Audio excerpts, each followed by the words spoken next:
여러분 안녕하세요. 네. 자, 우리 지난주까지 국토계획법하고 도시개발법 그리고 도시 및 주거환경정비법까지 진도를 마무리했고요. 공통점은 부동산공법에서 토지에 관한 법이었다라고 볼 수 있고요. 자, 오늘은 건축물에 관련된 기본법, 건축법으로 강의를 준비하겠습니다. 네.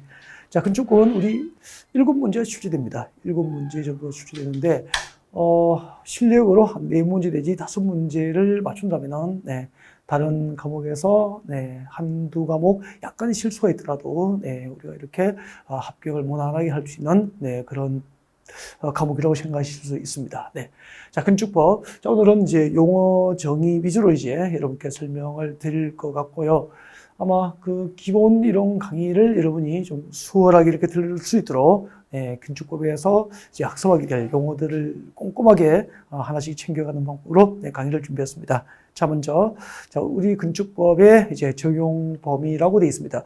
여러분, 그 건축법은, 자, 크게 한 3가지 정도로 구분해서 적용 범위를 이제 학습을 하시게 될 거예요. 자, 건축법은 어떤 대상물에 적용될까? 건축법 적용 대상물이 있습니다. 예를 들면은, 자, 건축법은 건축물에 적용되는 법이다. 그죠? 자, 그 다음에 이제 두 번째는 건축법은 대지에 적용되는 법이다. 그 다음에 이제 공작물, 기타 건축 설비 등이 이제 건축법 적용 대상물이 돼요. 그래서 건축법에 적용을 받는 대상물은 이제, 건축물이죠. 건축물,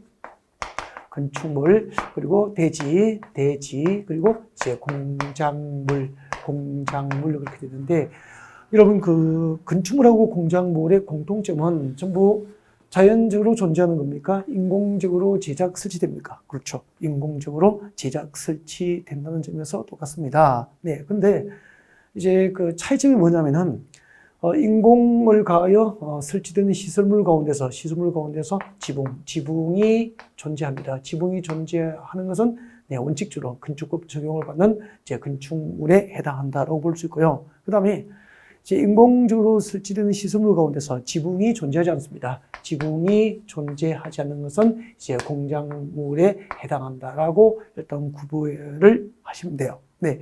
예를 들면은 여러분 대문이라든지 담장, 옹벽, 굴뚝, 통신용 철탑, 또 골프 연습장의 그 철탑 보이죠? 네, 철탑 같은 거. 네. 또 태양에너지를 이용한 태양광 발전 설비 이런 것은 지붕이 존재하지 않는 게 있죠. 자, 이런 것을 우리는 건축법에서는 공작물이라고 하게 됩니다. 그래서 건축법은 크게 이제 건축물에 적용되는 법이고 또 대지에 관하여 적용되는 법이고 그리고 공작물에 적용되는 법이다. 그렇게 하면 되고요.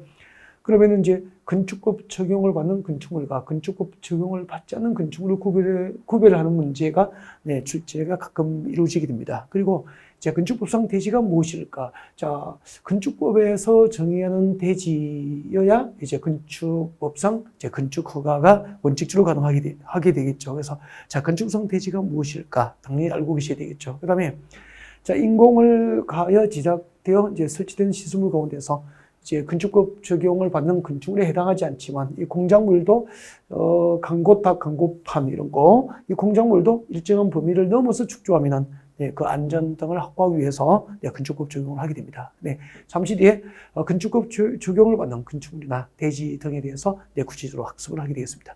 자, 건축법은 어디에 적용되는 법이죠? 건축물과 대지와 그리고 공작물에 관하여 적용되는 법이다라고 기억했으면 좋겠습니다. 다음 두 번째. 건축법 적용 대상 행위가 있습니다. 건축법은 어떤 행위에 대해서 건축법이 적용될까라는 거죠. 네. 예를 들면은, 여러분 그 건축주 있죠. 건축주가, 건축을 합니다. 건축 행위라고 하죠. 건축 행위를 하면은, 건축법에 적용을 받아요.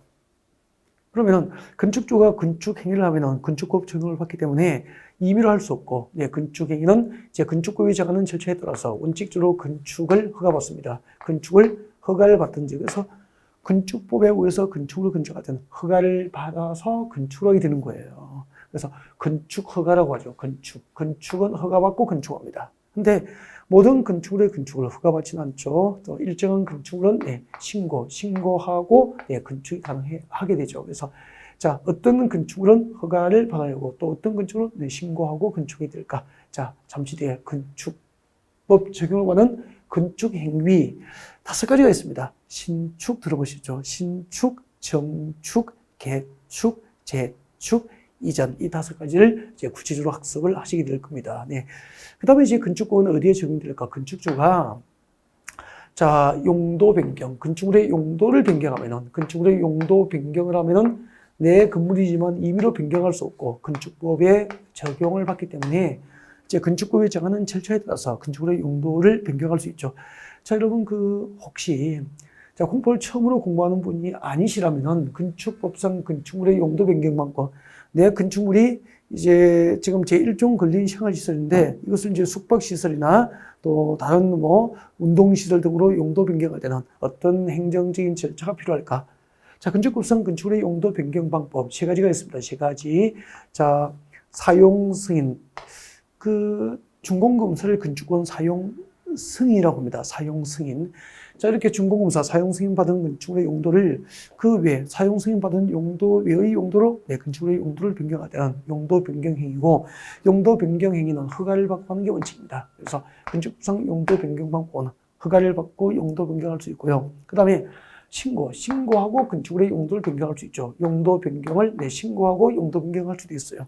그리고 이제 구청에 가서 건축물 대장, 기재상, 건축물 대장, 기재사항, 건축물 대장, 기재사항 변경, 기재상 변경 신청을 통해서 건축물의 용도를 변경할 수도 있습니다. 예를 들면은 지금 현재 내 건축물의 용도가 운동시설입니다. 내 건축물의 용도가 운동시설인데, 자, 이 운동시설을 예를 들면 이제 자, 운동시설을 숙박시설로 변경합니다. 숙박시설로 용도 변경할 때는 건축물 대장, 기재상 변경만 신청하면 되는 거예요. 그래서 현재 건축물 대장에 내 건축물의 용도가 운동시설로 이제 사용 승인을 받아서 운동시설로 기재되어 있는 것을 숙박시설로 용도 변경할 테니까 내 건축물의 용도를 숙박시설로 변경해달라고 건축물 대장, 기재상 변경을 신청하면은 용도 변경할 수 있는 경우도 있습니다. 그래서 자, 어떤 경우에는 용도 변경을 허가받고 어떤 경우에는 용도 변경을 신고하고 또 어떤 경우에는 건축물 대장, 기재상 변경 신청을 통해서 용도 변경이 가능할까 등을 이제 학습을 하는 거죠. 자, 그래서 일단 건축법은 건축 행위에 적용되는 법이고 또 건축주가 용도 변경 행위를 할 때 적용되는 법이고 그다음에 3번째가 대수선이에요. 대수선. 자, 글자 그대로 대수선은 건축물을 크게 수선하는 것이 대수선이 되는 거예요. 그러면은 여러분 건축물을 크게 수선하면은 예를 들면은 여러분 이러면 살고 있는 집의 기둥 하나를 뽑아버리면 됩니다. 자, 기둥 하나를 뽑아버리면 어떻게 되죠? 건축물은 구조안전상 심각한 이제 기둥 해체해버리면은 심각한 안전상 문제가 붕괴 등으로 초래될 수도 있잖아요. 그렇게 해서 건축물을 이용하는 자들이 이제 이렇게 다치지 않도록 안전을 확보하기 위해서 내 건물이지만 건축물을 지나치게 크게 수선할 때는 건축법 적용을 받아서 허가를 받거나 신고를 하고 안전상 문제가 없을 때만 대수선 행위를 하도록 이제 규제를 하게 되는 거죠. 그래서 건축법은 대수선 행위를 하거나 건축물의 용도를 변경하거나 그리고 건축물의 건축 행위 등에 대해서 적용을 하는 법이다라고 볼 수 있죠. 자, 건축법 적용하는 대상물은 건축물, 대지, 공작물. 건축법 적용을 받는 행위는 건축 행위, 용도 변경 행위 그리고 대수선 행위가 건축법 적용을 받는 행위다라고 보면 되는 거죠. 일단 건축법 적용 대상물과 대상 행위에 대해서 보셨고요. 그리고 3번째 이제 건축법 적용 대상 지역이 있습니다. 건축법. 자, 건축법 적용 대상 지역. 이거 무슨 말이냐면은, 자, 우리 건축법이 전부 적용되는 지역이 있습니다. 모든 건축법이 전부 적용되는 지역이 있습니다. 예를 들면은, 자, 그림으로 한번 보여드리겠습니다. 봐주시면은, 여러분, 여기가 대한민국의 지도입니다.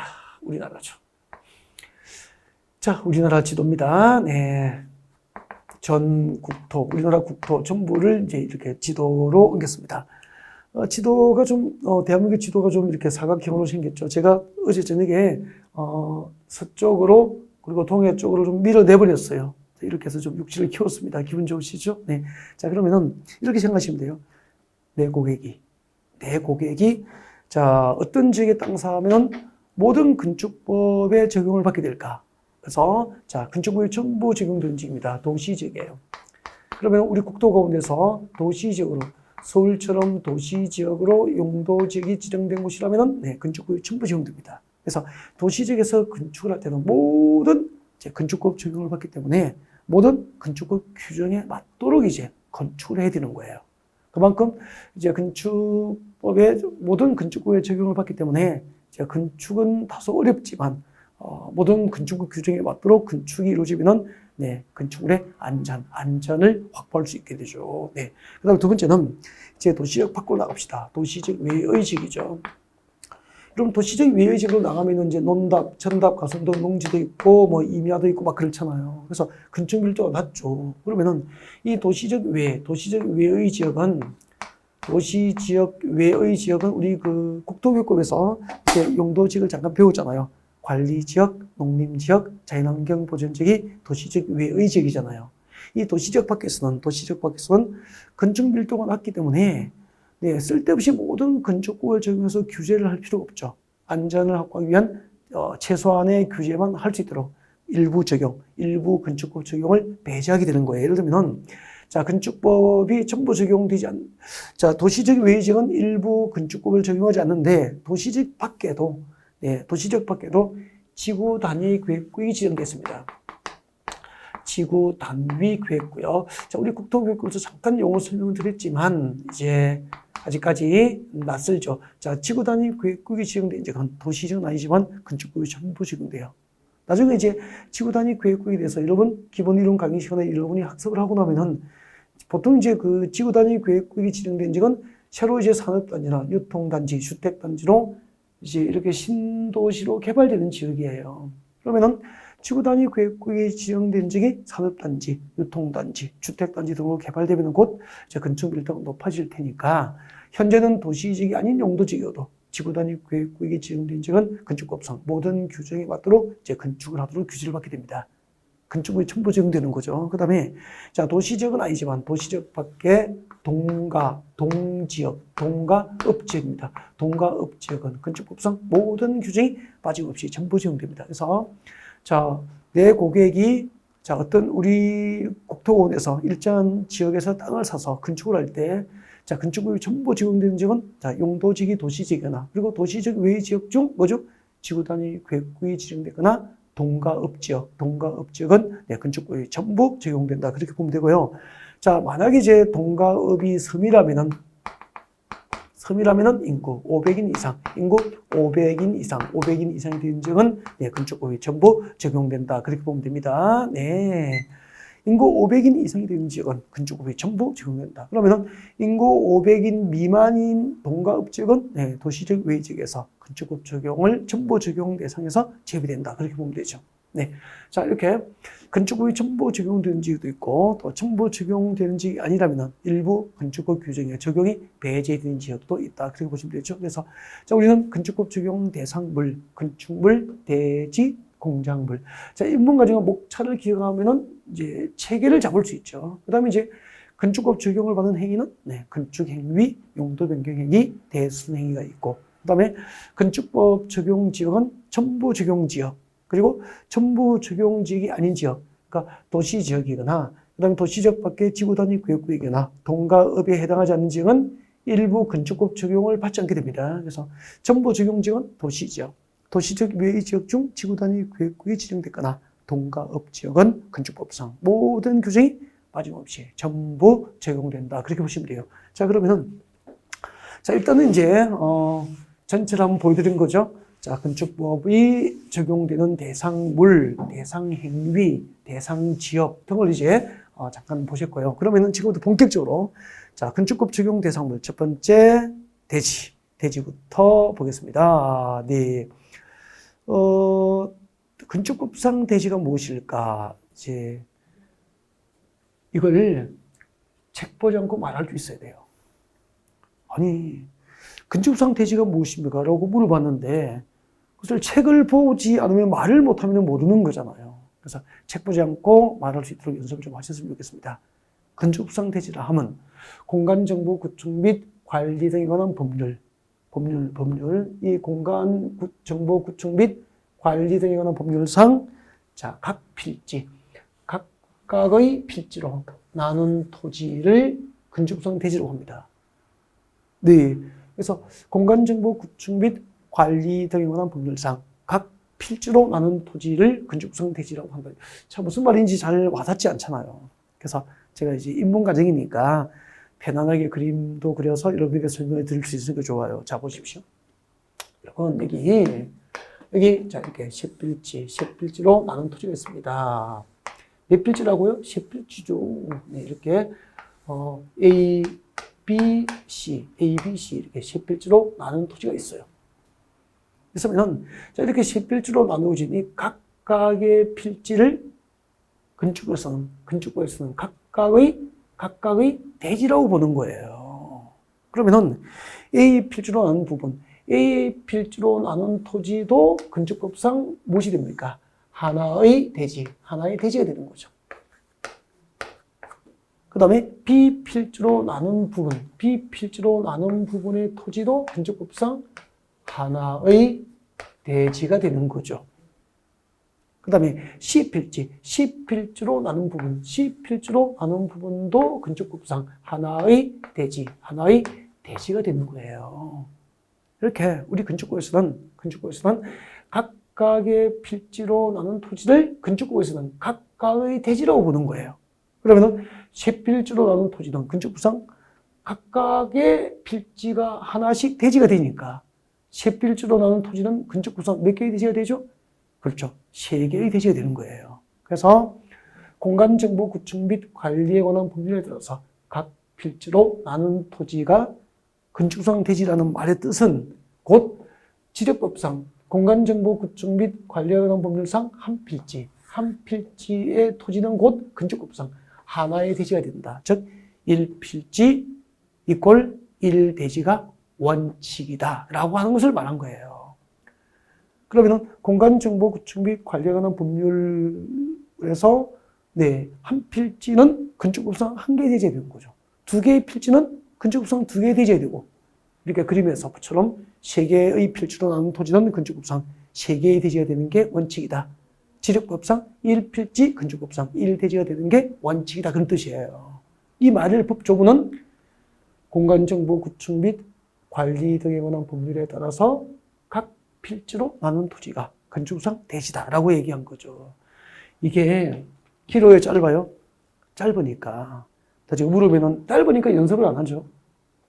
연습 안 하니까 물어보면 대답을 못 해요. 1년 동안 부동산 국보를 공부하시고 건축법상 대지가 무엇입니까? 망설이거든요. 시원하게 대답을 못 하신다는 거죠. 학교 가기 힘들으시죠. 여러분 며칠 전에 이제 33회 여러분 34회 2023년도 시험을 준비하시는 거잖아요. 33회 이제 공인중개사 시험이 있었는데 공법이 상당히 좀 어려웠어요. 그래서 이렇게 단순 암기식으로 이렇게 좀 제도 전체에 대한 이해가 없이 이렇게 폭넓게 제도를 이해하면서 이렇게 학습을 심도 있게 못하신 분이라면은 단순히 수치는 암기하고 단순히 이렇게 낱말 뜻 이렇게 단어 공부는 하시고 이러신 분은 좋은 점수를 받기가 가락을 면하기도 쉽지 않은 문제였습니다. 그래서 이렇게 좀 제대로 좀 이렇게 건축법상 대지가 무엇입니까? 라고 물으면은 자 이렇게 완전 이해하시고 그 다음에 이렇게 책 보지 않고 말할 수 있을 정도로 많이 숙달을 하셨으면 좋겠습니다. 일단 건축법상 대지에 대해서 설명드릴 거예요. 그 다음 두 번째 건축물이죠. 이거 시험에 자주 나옵니다. 여기서 건축물은 아까 인공을 가하여 제작하여 설치된 시설물 중에서 지붕이 존재하면 건축물이잖아요. 근데 지붕이 존재하는 건축물이라고 전부 건축법 적용을 받는 건축물이 되는 것은 아니에요. 그래서 지금부터 건축물이란 건축법에 적용을 받는 건축물이에요. 자, 건축법에 적용을 받는 건축물에 대해서 명확하게 법적으로 정의가 되어 있고요.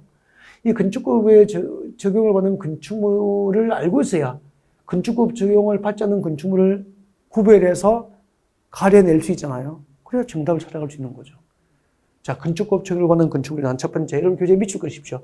토지에 정착하는 공작물 중에서 지붕가, 기둥 또는 벽이 있는 것, 여기까지 미칠 것이고, 동그라미 1번. 이게 건축법의 적용을 받는 건축물이에요. 토지에 정착하는 공작물 중에서 지붕가, 기둥 또는 벽이 있는 것은 건축법 적용을 받는 건축물이 되는 것이 원칙이다. 그런 얘기입니다. 거기서 지붕은 동그라미 하십시오. 지붕은 밑에 적으십시오. 필수입니다. 필수. 그러면은 토지에 정착하는 공작물이 건축법 적용을 받는 건축물이 되기 위해서는 반드시 무엇이 있어야 됩니까? 지붕이 있어야 되는 거죠. 지붕이 필수예요. 단 필수 요건인 지붕이 있다면은 그 다음에 무엇이 있어야 되죠?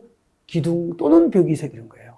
그러면은 기둥 또는 벽이니까 둘 모두가 있거나 또는이니까 둘 중 하나만 있어도, 기둥과 벽 중 둘 중 하나만 있어도 지붕이 존재하면은 건축법 적용을 받는 건축물이 되는 거죠. 그래서 시험이 이렇게 나옵니다. 토지에 정착한 공작물 중에서 지붕과 벽만 있는 것도 건축법 적용을 받는 건축물이다. O 믿겠습니까? 그렇죠. O가 되는 거죠. 지붕이 있으면은 기둥 또는 벽이니까 기둥과 벽은 둘 모두가 있거나 둘 중 하나만 있어도 건축법 적용을 받는 건축물이 되니까 맞죠? 하나 했죠. 그 다음에 이에 딸린 시설물 미칠 거예요. 이에 딸린 시설물입니다. 이때 이가 뭐죠? 이는 앞에 이거죠. 동그라미 1번. 건축법 적용을 받는 건축물을 말하는 거예요. 이 건축법 적용을 받는 건축물에 딸린 시설물도 건축법 적용을 받는 건축물이 되는 거죠. 예를 들면 건축물에 딸린 대문, 건축물에 딸린 담장, 옹벽 등도 건축법 적용을 받는 건축물로 본다는 거예요. 그러면은 본래 대문이나 담장, 옹벽, 굴뚝 같은 것은 지붕이 있습니까? 없습니까? 없잖아요. 없지만 이것들이 건축법 적용을 받는 건축물에 딸린 경우에는 이것들도 건축법 적용을 받는 건축물로 보는 거예요. 이해가 되죠? 그 다음에 이게 시험에 제일 많이 나온 것 같아요. 세 번째, 지하 또는 고가의 공작물. 밑줄 쭉 그십시오. 지하 또는 고가의 공작물에 설치하는 사무소, 공연장, 점포, 차고, 창고 등도 건축법 적용을 받는 건축물에 나옵니다. 이게 3번이에요. 지하 또는 고가의 공작물에 설치하는 사무소, 공연장, 점포, 차고, 창고는 건축법 적용을 받는 건축물입니다. 여러분, 그 강남역에는 지하 상가가 있죠. 그죠? 그리고 지하에 설치된 공작물에, 지하의 공작물에 설치하는 강남 지하 상가에 있는 사무소, 점포, 차고, 창고도 건축법 적용을 받는 건축물로 본다는 거죠. 그 다음에 고가의 공작물이 뭐냐면은, 여러분, 내부 순환고속도로, 서울에 내부 순환고속도로를 이렇게 달려보면은, 고가도로 구간이 많아요. 그죠? 그러면은, 그 고가도로에 보면은, 고가도로 주변에 보면은, 이렇게, 제설 장비, 겨울철에 이제 눈 오면은, 제설 장비, 염화칼슘이라든지, 이렇게 모래 같은 것을 뿌려야 되잖아요. 그래서 제설 장비를 넣어둔 창고 같은 게 이렇게 있을 수 있다고, 주변에. 그러면은 이것은 대지에 있습니까? 고가도로 위에 있으니까 고가의 공작물입니까? 고가의 공작물이잖아. 이렇게 대지에 설치되지 않은 고가의 공작물에 설치된 사무소, 공연장, 점포, 차고, 창고도 건축법 적용을 받는 건축물로 봅니다. 그래서 오늘은 건축법 적용을 받는 대지, 건축구상 대지가 무엇인지, 그 다음에 건축법에 적용을 받는 건축물, 건축법에 적용을 받는 건축물. 첫 번째,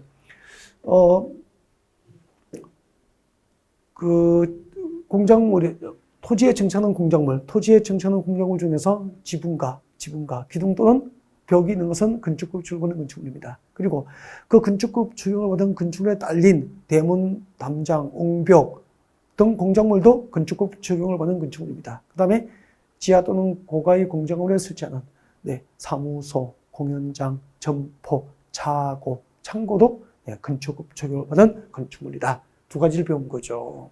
그 다음에 이제 지하층이죠. 지하층도 시험에 단독 출제에도 된 적이 있습니다. 네, 그래서 오지선당 지문에 잘 들어가니까 지하층도 기본적으로 알고 있어야 됩니다. 자, 건축법상 지하층이 무엇일까? 건축물의 바닥이 지표면 안에 있는 층으로서 그 바닥으로부터 건축 바닥에서 지표면까지의 평균 높이가 바닥으로부터 지표면까지의 평균 높이가 해당 층 높이, 층고죠. 층 높이, 층고. 층 높이의 2분의 1 이상인 것을 지하층이다라고 하게 됩니다. 이거 그림으로 설명드리겠습니다. 여기서 이제 또 자동으로 이제 용어도 몇 개를 이제 여러분에게 설명을 드리게 되죠. 자, 보시면 이렇게 됩니다. 봐주시고요. 네, 여러분, 여기에, 이게 건축물의 바닥면이에요. 바닥면이고, 이게 지표면이고, 그 다음에 이게 이제 천장 부분입니다. 천장 부분이고, 자, 이렇게 되어 있습니다. 네, 그럼 보십시오. 자, 여기서 이제 용어를, 배웁니다. 여러분, 방의 바닥 구조체 윗면으로부터, 방의 바닥 구조체 윗면으로부터 윗층 바닥 구조체 윗면까지 높이, 이것을 뭐라고 하느냐면, 이것을 층고라고 합니다. 층고. 층의 높이죠. 층고, 층 높이가 되는 거예요. 그러면은, 만약에 지금 여러분이 앉아 계시는 그 아파트가 15층이면은 15층 바닥 구조체 윗면으로부터 위층 16층 바닥 구조체 윗면까지 높이. 이게 뭐죠? 층고가 되는 거예요. 층고. 층 높이가 뭔지 알겠죠?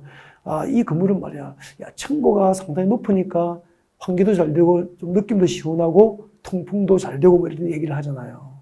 네. 층고가 되는 거예요. 그 다음에 보십시오.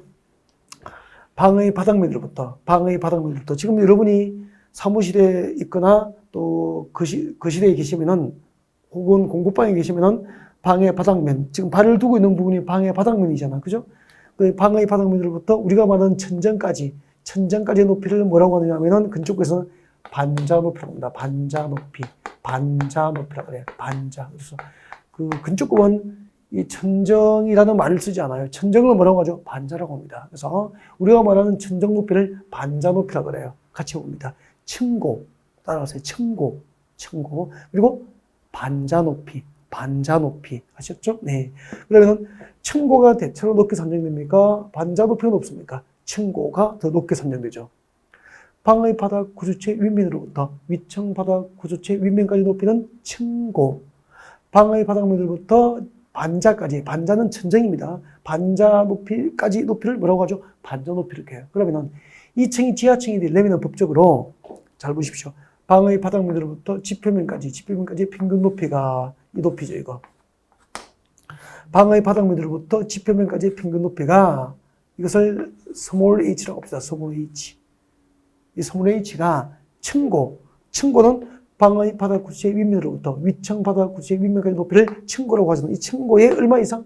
2분의 1 이상이 되어야 되죠. 그러면은 이 층고가 10m면은 방의 바닥면으로부터 지표면까지 평균 높이 이 스몰 h가 5m 이상이 되어야 2층, 즉 층 높이의 2분의 1 이상, 절반 이상이 지표면 아래에 있어야 그 층을 지하층으로 법상 본다 이 말이에요. 이해가 되죠? 그래서 자, 이런 이해를 전제로 이 조문을 기억하고 있어야 되죠.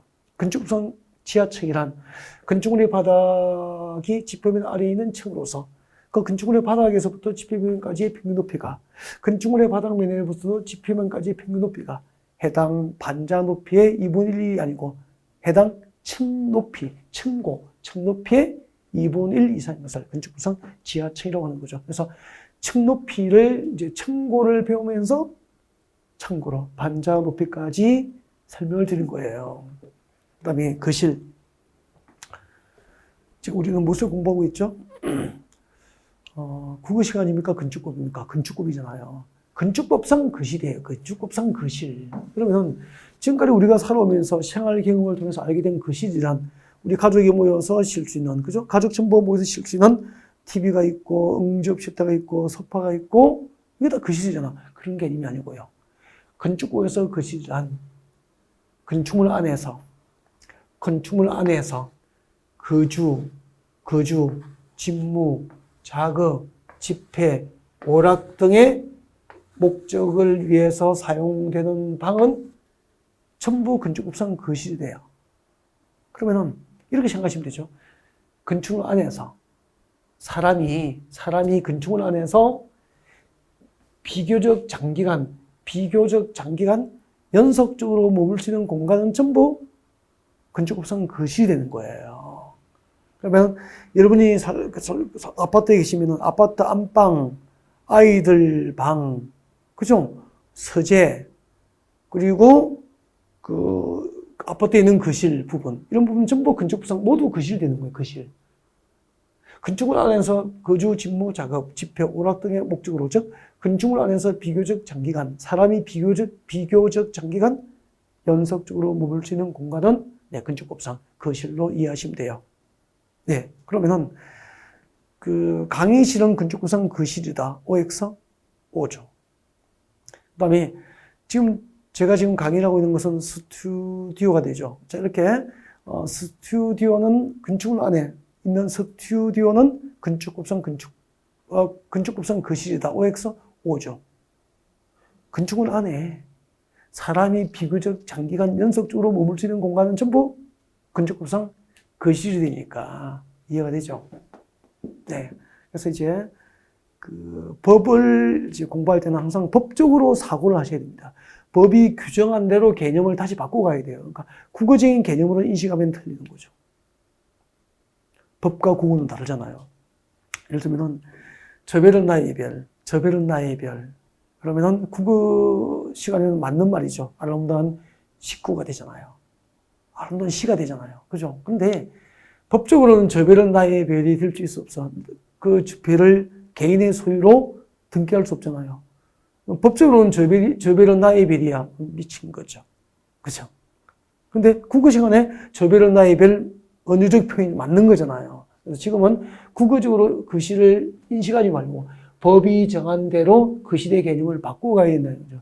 이걸 이제 법적으로 사고하는 거, 리갈 마인드라고 해요. 리갈 마인드. 법에서는 필요하죠. 건축법상. 자, 그러면은 아까 강의실, 안방, 그죠? 이런 것은 전부 거실이잖아요. 근데 화장실, 욕실, 화장실, 복도, 계단은 건축물 안에 있지만 비교적 장기간 연속적으로 머무는 공간은 아니잖아요. 그러면 계단, 복도, 화장실 이런 것은 건축법상 거실이다. O 묻겠습니까? X가 되는 거예요. 근데 선생님 저는 그 화장실에서 좀 오래 머물고 있습니다. 그렇게 하신 분은 그건 뭐 이제 개인적으로 이제 변비 때문에 고생을 하시는 분이지 일반적인 건 아니잖아요. 네. 자, 그다음에 주요 구조부. 이거 이 짧은 용어 정의가 단독 출제만 2번 됐으니까 꼭 알고 있어야 되죠. 건축법상 주요 구조부가 뭘까? 건축법상 주요 구조부라 하면 내력벽, 기둥, 기, 바닥, 보, 지붕틀, 주계단, 그렇게 해서 이렇게 옵니다. 내기, 바보지. 어디서? 계단에서 내기하면 바보라는 거죠. 여러분, 우리 남산에 가면 이제 이렇게 이제 공원에 가면은 남산뿐만 아니고 부산에 그 용두산 공원도 제가 가봤거든요. 한 2번 정도 올랐던 기억이 있는데, 그렇죠. 누구랑 갔는지는 말해줄 수 없죠. 농담이고. 자, 이렇게 이제, 그래. 우리 부산의 용두산 공원. 용두산아, 이렇게 다 아시니까. 용두산 공원. 계단이에요. 그럼 우리 데이트를 할 때 계단 안에서 이제 연인끼리 가위바위보 해서 계단에 먼저 올라가기 내기를 하잖아요. 보통 이제. 그래서 이제 가위바위보 해서 오빠가 이겼어. 주먹 내고 이기면은 10계단을 그냥 올라갈 수 있잖아요. 그죠? 또 했는데 또 이겼어. 5계단 올라갈 수 있죠. 이렇게 해서. 오빠가 이 정도 가버려서 2번 연속으로 이겨가지고, 그럼 이제 밑에 여자친구는 앙탈을 부리면서, 하면서 따라오잖아, 막. 이렇게 놀고 있으면은 자기들은 좋은데, 남들이 보면은 뭐죠? 바보잖아요. 그래서, 내기, 바보지. 계단에서 내기하면 바보 된다. 내기, 바보지. 계단에서 그렇게 오면 되죠. 건축법상 주요 구조고, 내기, 바보지. 계단에서. 내가 뭐죠? 내력벽, 기둥, 바닥, 보, 지붕틀, 주계단. 그렇게 됩니다. 근데 내력벽이 뭔지 모르잖아요. 보가 뭔지 모르잖아요. 지붕틀이 무엇인지는 모르잖아요. 쓸데없이. 근데 내력벽이 무엇인지, 보가 무엇인지, 지붕틀이 무엇인지 단어 시험이 나오는 게 아니에요. 지금 저는 무엇을 가르쳤죠?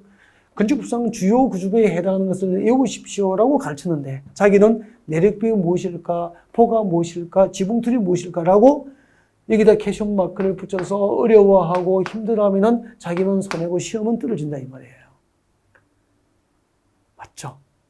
달을 보라고 가르쳤는데 자꾸 별을 해고 있거나 별을 세고 있거나 손가락 끝만 보고 있으면 안 되는 거죠. 네. 근데 쓸데없이 이제 내력벽이 무엇인지, 보가 무엇인지, 지붕틀이 무엇인지 궁금하니까 이제 쓸데없이 인문 과정 아니면 설명 못하니까 설명을 드리겠습니다. 봐주십시오. 여러분, 이게 기둥이죠. 다 알죠? 기둥이에요. 기둥이고, 기둥과 기둥을 위쪽에서 연결하는 게 있어요. 이걸 보라 그래, 보. 여러분, 대들보 들어봤죠? 그러니까 건축물의 가장 중심이 되는 기둥 두 개를 위쪽에서 이렇게 연결시켜주는 구조물을 보라고 하는 보. 아, 대들보. 그 다음에 지붕을 얹기 위해서 석가래와 같은 구조물을 놓습니다. 이 지붕을 얹기 위한 구조물을 뭐라고 하냐면 지붕틀이라고 그래요. 지붕틀. 석가래 같은 네, 구조물을 지붕틀이라고 합니다. 지붕을 얹기 위한 구조물을 말하는 거예요. 네. 그 다음에 기둥, 보, 지붕틀 배웠죠. 그 다음에 이건 이제 그 석가래 위에다가 이제 지붕을 얹게 되잖아요. 이 지붕이잖아요. 다음이잖아요. 이제. 됐죠? 네. 그 다음에 이제 계단은 뭐 주계단, 피난계단 등이 있습니다. 나중에 이제 건축물의 가장 이제 중심이 되는 기본적으로 안전을 위해서 건축물의 재난 발생 시 대피를 위해서 기본적으로 이제 건축물에 설치되는 그 건축물의 중심이 되는 계단, 주계단이 되죠. 주요 계단, 줄여서 주계단이라고 한 거라고 이해하시면 됩니다. 자, 이렇게 건축상 주요 구조가 무엇인지는 꼭 기억합니다. 그 다음 내력벽이 뭘까 하면 내력벽은 이거예요. 봐요. 여러분.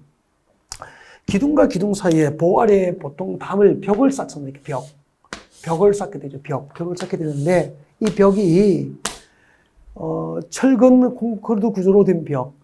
철근 콘크리트 구조로 된 벽은 위에 보라든지 지붕을 받쳐줄 수 있는, 견딜 수 있는 힘이 있어. 이 벽을 견딜래, 힘력. 그래서 내력벽. 견딜 수 있는 힘이 있는 벽. 그런 뜻이에요. 그래서 이제 콘크리트 구조로 된 철근 들어가는 단단한 구조로 된 벽은 위에 보나 이제 지붕을 받쳐줄 수 있는, 견딜 수 있는 힘이 있으니까 내력벽이고, 이제 이렇게 강의실 이쪽과 저쪽, 강의실 이쪽과 저쪽을 구분하기 위해서 이렇게 칸막이 쳐진 벽이 있죠. 이런 벽은 이제 비내력벽 그렇게 합니다. 그래서 칸막이 벽은 비내력벽이고 콘크리트 구조로 된 벽은 내력벽이고 그렇게 알고만 계시면 되고요. 그게 시험 나오진 않아요. 내력벽이 무엇인지 몰라도 된다 이 말입니다. 그래서 진짜 쓸데없이 단어는 여러분이 궁금해 하실까 봐 설명을 드리는 거지. 그게 무엇인지 캐션 맞고 찍어서 알려고 안 해야 된다는 거죠. 보는 보고 내력벽은 내력벽이고 단 입문 과정이니까 궁금해 하시지 말라고 잠깐 설명을 드리는 거예요. 아셨죠? 단어 공부하지 말고 법으로 정의된 용어, 개념을 법적으로 사고하고 그 다음에 그 법으로 정의된 용어들로 이루어진 제도, 건축 제도. 우리나라에서 건축 행위를 할 때는 허가를 받는 게 원칙인데 어떤 건축 행위는 경미하니까 신고하면 된다는 제도를 보셔야 된다. 그래야 시험이 되는 거예요. 네. 그 다음에 자, 건축부에서 이제 시험에 잘 나오는 용어들, 빈출되는 용어들만, 그리고 또 건축을 앞으로 공부하기 위해서 중요한 것만 지금 간추려서 여러분께 설명을 드리고 있고요. 그 다음에 이제 리모델링이죠. 리모델링은 중요하지 않아요. 나중에 이제 주택법에서 중요하고 건축부에서는 그렇게 중요한 용어는 아니고요. 참고하시면 됩니다. 자, 건축물의 노후화 억제, 그리고 건축물의 기능 향상 등을 위해서 크게 대수선하거나, 그리고 건축물의 일부를 증축하고 개축하는 행위를 제 건축부에서는 리모델링을 하는데, 리모델링은 크게 개념을 공부하지 않도록 합니다. 아셨죠? 네. 그렇게 하시면 되고요. 그 다음에 이제 너무 중요해요. 건축법상 도로. 아주 중요합니다. 진짜 중요해요. 진짜 중요해요. 왜냐면은,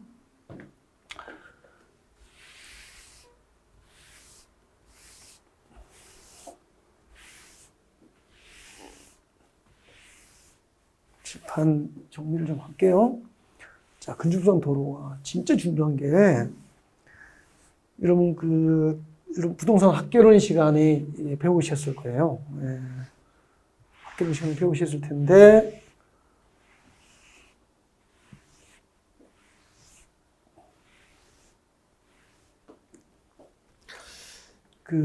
도로에 접하는 부분이 없으면 도로에 대지가 있습니다. 지목이 대예요. 지목이 대. 도로가 있고, 지목이 대인 토지가 있습니다. 지적법상 지목이 대인 토지가 건축물을 건축할 수 있는 건축법상 대지가 되려면, 건축물을 건축할 수 있는 대지가 되려면 도로에 접하고 있어야 되잖아요. 도로에 접하는 부분이 없는 대지를 뭐라고 하죠? 맹지라고 하죠, 맹지. 근데 어떤 도로에도 이제 건축물이 있는 대지는 도로의 2m 이상을 접하는 것을 원칙으로 한다는 게 건축법상 대지와 도로의 관계에 관한 규정이에요. 그러면은 건축물이 있는 대지라면은 도로의 2m 이상을 접하는 것을 원칙으로 한다라고 했으니까, 건축구에서 건축물이 있는 대지는 도로의 2m 이상을 접하는 것을 원칙으로 한다라고 했으니까, 도로의 2m 이상을 접하는 부분이 없는 대지는 건축물이 있는 대지가 될 수 없다. 즉 건축할 수 없다, 그런 뜻이잖아요. 그러면 이 도로가 건축법이 인정하는 도로에 된다는, 건축법이 인정하는 도로. 그래서 건축법상 도로에 2m 이상을 접하고 있어야 원칙적으로 건축 허가를 받을 수 있는, 즉 맹지를 면할 수 있게 된다 이 말입니다. 그래서 건축법상 도로가 나와 있잖아요. 이 건축법상 도로를 제가 이제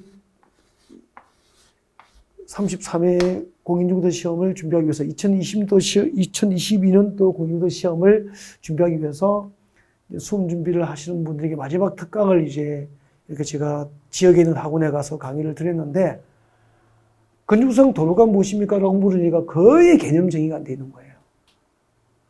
건축법상 도로가 무엇인지 모르니까 건축선도 이해가 잘 안 되죠. 건축선이 이해가 안 돼요. 그리고 대지와 도로와의 관계에 관한 규정도 이해가 안 돼요. 도로의 지정, 폐지, 변경에 관한 건축법 규정도 이해가 안 되는 거예요. 용어가 안 되니까. 그러면은 건축법상 도로가 무엇일까? 이것은 책 보지 않고 이 정도는 알고 있어야 됩니다. 건축법상 도로가 무엇일까라는 거죠.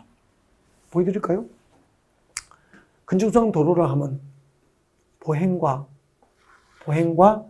자동차 통행이, 사람이 다녀야 되는 거잖아요. 사람이 다녀야죠. 그리고 차량 통행, 자동차 통행이 모두 가능해야 되는 거예요. 건축법상 도로가 되려면 원칙이 사람도 다니고 자동차 통행도 가능해요. 그러면은 여러분 출근할 때 차도로 걸었습니까? 인도를 걸었습니까? 차도 주변에 보행도로, 인도로 걸어왔잖아요. 그리고 인도 펜스 넘어 차도는 자동차 다니잖아요. 그게 건축법상 도로가 되는 거예요. 사람도 다니고 자동차도 다닐 수 있어야 된다는 거죠. 이렇게 보행과 자동차 통행이 가능한 너비 4m 이상 도로를 건축법상 도로로 함이 원칙이에요. 그러면은 왜 건축법상 도로의 소유 너비는 4m 이상을 원칙으로 국회에서 법을 만들었을까? 이유가 보행을 위한 너비, 사람을 위한 너비가 1m예요.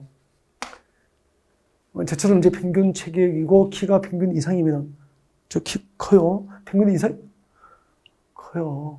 평균 이상이면은 이제 1m만 너비가 되면은 편안하게 이렇게 보행을 할 수 있다고. 그래서 사람 몫이 4m 중에서 사람 몫이 1m고, 그랜저가 편안하게 달리기 위해서 몇 미터가 필요합니까? 자동차는 3m의 몫이. 그래서 보행과 자동차 통행이 모두 가능한, 그러면은 사람도 다녀야 되고 1m, 자동차도 다녀야 되니까 3m, 합하면 몇 미터죠? 4m. 그래서 건축법상 도로라 하면 보행과 자동차 통행이 모두 가능한 소유너비 4m 이상의 도로를 건축법상 도로라고 한다. 이렇게 정하게 됩니다. 여기가 원칙은 좀 외워야 됩니다. 그러니까 이 정도는 안 외워도 가장 기본이니까. 자기 이름을 외워서 기억하는 게 아니고 기본이잖아요. 내 이름을 아는 것은. 그러니까 건축법을 안다는 기본이에요, 기본. 건축법상 도로는 보행과 자동차 통행이 가능한 너비 4m 이상 도로를 건축법상 도로로 하고, 그 건축법상 도로에는 예정도로, 그 도로의 건축구성 도로의 예정 도로도 건축구성 도로에 포함되는 거죠. 그러면 보행과 자동차 통행이 가능한 너비 4m 이상 도로와 그 예정 도로를 건축구성 도로라고 한다. 이게 원칙. 그림으로 그리겠습니다. 이게 건축구성 도로가 되려면은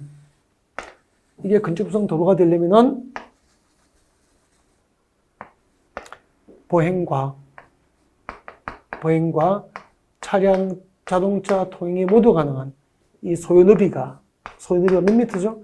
4m 이상, 소요너비 4m 이상인 도로와 그 예정 도로를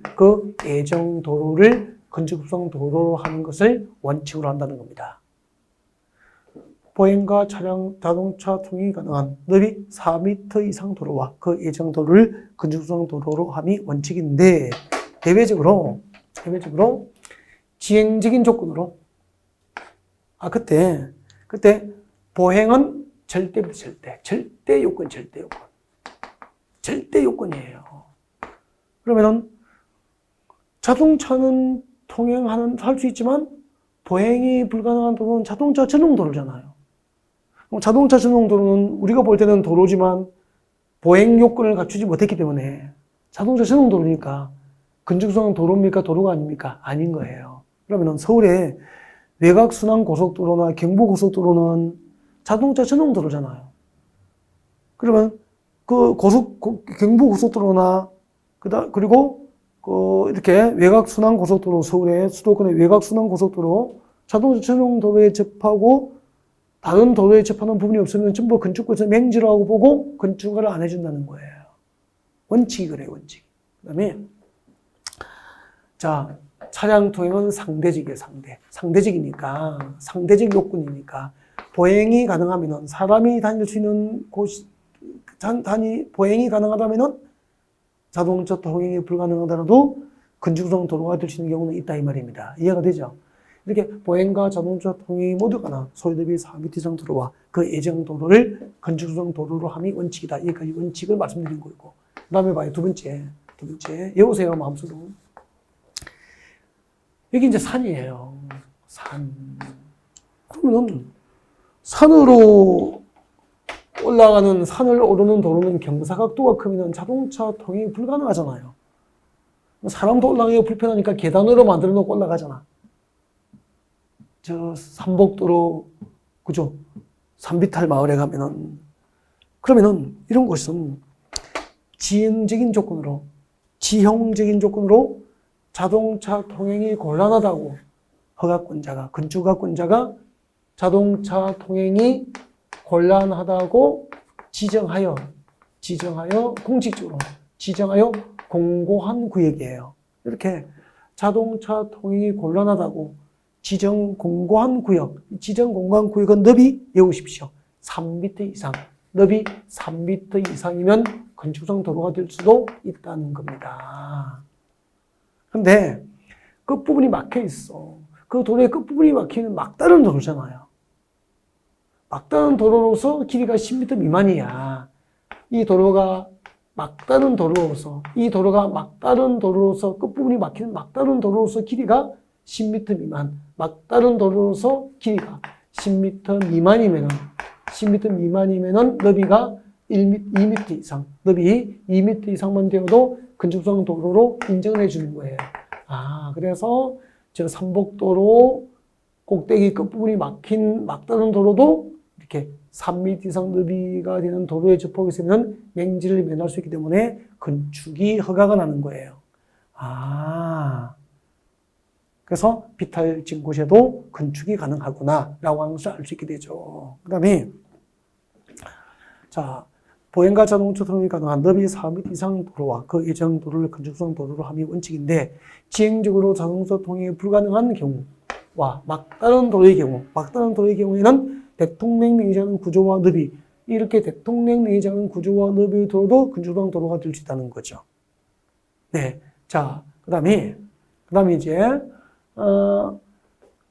일단 여기까지 하고 그러면 원칙과 예외를 설명드릴 거예요. 이것들이 이 동그라미 1번 원칙과 동그라미 2번에서 설명한 이 도로가 건축수상 도로가 되려면은 국토계획법, 도로법, 사도법 그 밖의 관계 법령에 따라서 그 도로의 신설 변경에 관하여 그 도로의 신설과 변경이 있었으면 그 변경에 관하여 신설 변경에 관하여 고시, 공식적으로 대외적으로 고시된 도로여야 됩니다. 신설 변경에 관하여 공식적으로 이제 중앙정부가 발행하는 관보나 자치단체가 발행하는 공보 등에 게재하여 고시된 도로이거나 그 다음에 이제 허가권자가 건축허가 또는 신고시 허가권자가 그 도로의 도로의 위치를 지정하여서 도로의 위치를 허가권자가 도로의 위치를 지정하여 공고한 도로 위치를 지정하여 공고한 도로여야 된다는 거죠. 그래서 이 두 가지 요건 고시됐거나 위치를 지정하여 허가권자가 공고한 도로여야 동그라미 1번과 2번에 해당하고 신설 변경에 관하여 고시가 있었거나 허가권자가 위치를 지정하여 공고한 도로는 건축수상 도로가 된다 이 말입니다. 이해가 됐죠? 그리고 나중에 이제 기본 이론할 때 막다른 도로가 건축수상 도로가 될 수 있는 요건만 살짝 암기를 하시면 이제 건축수상 도로에 대해서는 완벽하게 되는 거죠. 네, 일단 이번 시간은 여기까지 하고 다음 시간에 계속 이제 용어 정의를 이어서 진행을 하겠습니다. 네.